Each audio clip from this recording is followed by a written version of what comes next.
Chennai Silks in Mega Summer Sale. Summer வந்தாச்சு. What's your plan for this holiday? எங்க கிட்ட விட்டுருங்க, நாங்க பாத்துக்கிறோம். GT Holidays, South India's #1 travel brand. மாண்புமிகு உறுப்பினர் திரு திமு ராஜேந்திரன் அவர்கள். மாண்புமிகு பேரவைத் தலைவர் அவர்களே,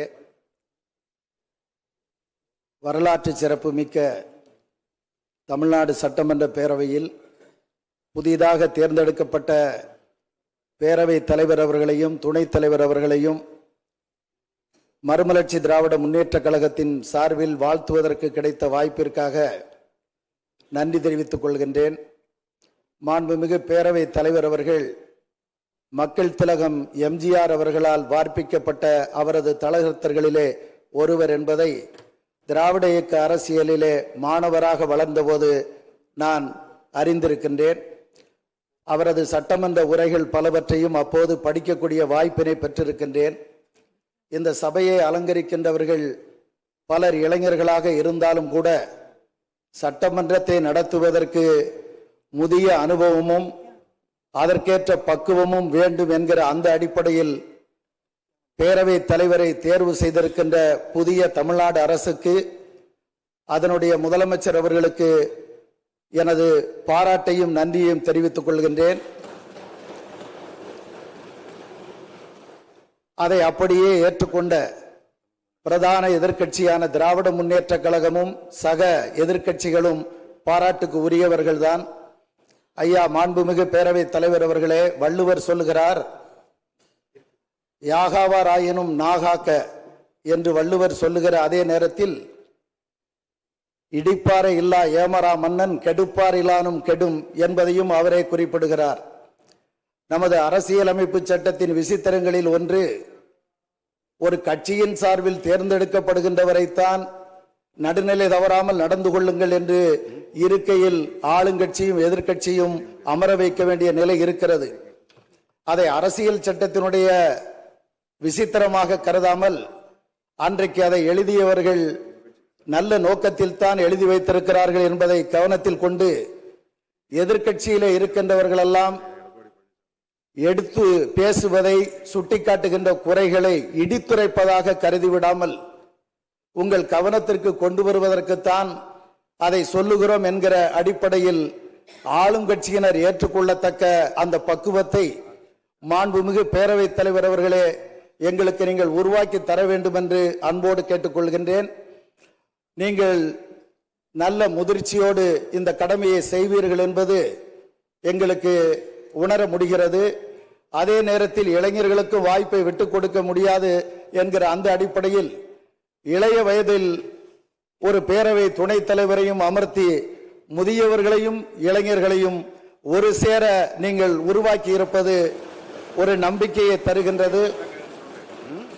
ஆகவே இங்கே பல மாண்புமிகு சட்டமன்ற உறுப்பினர்கள் குறிப்பிட்டதை போல மக்களின் குரலை, தமிழினத்தின் குரலை எங்களுக்கென்று பேசுவதற்கு நாதி இல்லையா என்று கேட்டுக்கொண்டிருக்கிற குரலை எதிரொலிக்கின்ற எங்களை போன்ற அரசியல் கட்சிகளுக்கு உரிய வாய்ப்பினை உருவாக்கி தந்து அரசின் கவனத்தை ஈர்ப்பதற்கான வாய்ப்பினை நீங்கள் தான் மனது வைத்து உருவாக்கி தர வேண்டும். எதிர்க்கட்சி என்பது சோறு இல்லாத அகப்பையை போன்றது, ஆளுங்கட்சி என்பது சோறு நிறைந்திருக்கின்ற அகப்பையை போன்றது. எதிர்க்கட்சிகள் நாங்கள் வெறும் அகப்பையில் எப்படி வேண்டுமானாலும் சுழற்றுவோம். ஆளுங்கட்சி வரிசையிலே இருக்கின்றவர்கள் சோறு அகப்பையிலே இருப்பதால் பக்குவமாத்தான் சுழற்ற வேண்டி இருக்கும். ஆகவே அதற்கேற்ற முறையில் எங்களுக்கு வாய்ப்பினை நீங்கள் தர வேண்டும் என்று கேட்டு, இந்திய நாடாளுமன்றத்தில் தமிழனின் குரலாக எதிரொலித்த தலைவர் வைகோ அவர்கள் சார்பில், இயக்கத்தின் இளைய தலைவர், தமிழ்நாடு அரசியல் களம் கவனிக்கின்ற துரை வைகோ எம்பி அவர்கள் சார்பில், மறுமலர்ச்சி திராவிட முன்னேற்ற கழகத்தின் சார்பில் உளமாற மனதார வாழ்த்துகிறேன். வணக்கம். மாண்புமிகு உறுப்பினர் திரு மு தமிமுன் அன்சாரி அவர்கள்.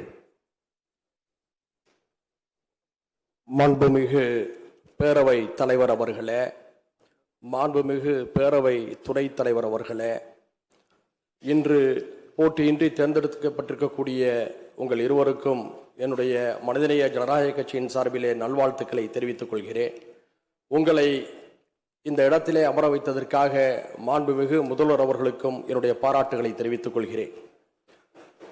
இருளை படிப்பதை விட ஒரு மெழுகுவர்த்தியை ஏற்றி வையுங்கள் என்றார் அரசியல் மேதை அரிஸ்டாட்டில்.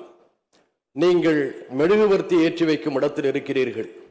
அந்த மெழுகுவர்த்தி இந்த அவையில் நாகரிக அரசியலின் வெளிச்சத்தை ஏற்றி வைக்கட்டும் என்று மீண்டும் வாழ்த்துகின்றேன். சட்டமன்ற ஜனநாயகத்தை விவாதங்கள் தான் அழகுபடுத்துகின்றன. இதில் எண்ணிக்கைகளின் வலிமை எவ்வளவு முக்கியமோ அதுபோல் எண்ணங்களின் வலிமைகளும் மிக முக்கியம். எனவே சிறிய கட்சி பெரிய கட்சி என்று பாகுபாடு காட்டாமல் உறுப்பினரின் நோக்கம், அவர் பேச வரும் கருத்தியல், அவர் எடுத்தாள விரும்பும் முழக்கங்கள் ஆகியவற்றை கவனத்திலே கொண்டு எல்லோருக்கும் நேரம் ஒதுக்க வேண்டும் என்று அன்போடு கேட்டுக்கொள்கிறேன். சமூக நீதி, சமூக நல்லிணக்கம், சமத்துவ ஜனநாயகம் போன்றவை ஓங்கி ஒலிக்கவும் ஜனநாயகத்தின் முதிர்ச்சியை வெளிக்காட்டவும் உங்களின் தலைமையில இந்த அவையின் செயல்பாடுகள் அமையட்டும் என்று கூறி மீண்டும் வாழ்த்தி அமர்கிறேன். நன்றி, வாழ்த்துக்கள். நக்கீரன் டிவிக்கு சப்ஸ்கிரைப் செய்யுங்கள். உங்கள் ஆதரவே எங்கள் பலம். ஆசிரியர்களுக்கு நண்பனாகவும் மாணவர்களுக்கு ஆசானாகவும் திகழும் தேர்வு வழிகாட்டி. ஒவ்வொரு பாடத்திற்கும் அனுபவமிக்க ஆசிரியர்களின் துல்லியமான தெளிவான விடைகள். CNC இருக்கு, தேர்வு பயம் எதற்கு? இது தீரன் பப்ளிஷிங் ஹவுஸ் விற்பனை வெளியீடு.